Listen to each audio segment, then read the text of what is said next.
Riddle me this, folks. I've been acting this way consistently for 7 years.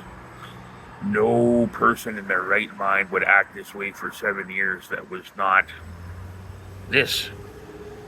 Not nice, not decent, not empathetic, not kind, not anything to that nature. So essentially, no one could pull that off because there would be a moment of truth, I guess, because the curtain would go up and that person would be exposed for who he is. That hasn't happened yet with me. So essentially, you've got to ask yourselves, if I was putting on an act, it would have been discovered already. I have been this way consistently again for the past 7 years and treated horribly.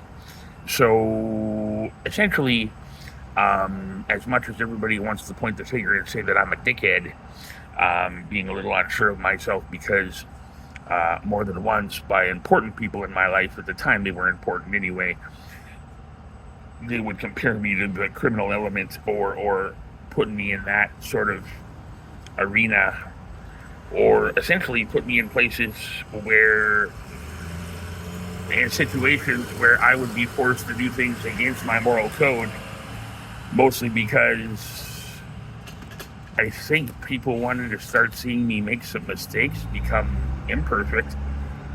Well, I wasn't perfect to begin with. Let me elaborate. Look,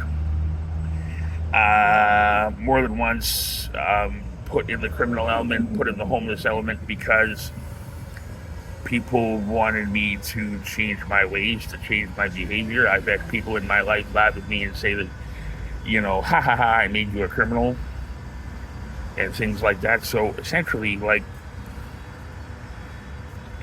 it's almost, as soon as I wanted to be a cop, the main goal was to ruin my reputation, because people knew that I was capable of doing that. So far as to say that when I tore my hamstring, I even wondered if that was deliberate, if those old people had fallen on purpose. And I know that makes me sound absolutely crazy, but I've been this way for 7 years. If people are still saying that I'm trying to pull a fast one, I mean, the curtain would have gone up a long time ago and I would have been discovered. So I don't know what else to say other than that. And I've got character witnesses to attest to the fact that I've pretty much always been a fairly decent person. So there you go.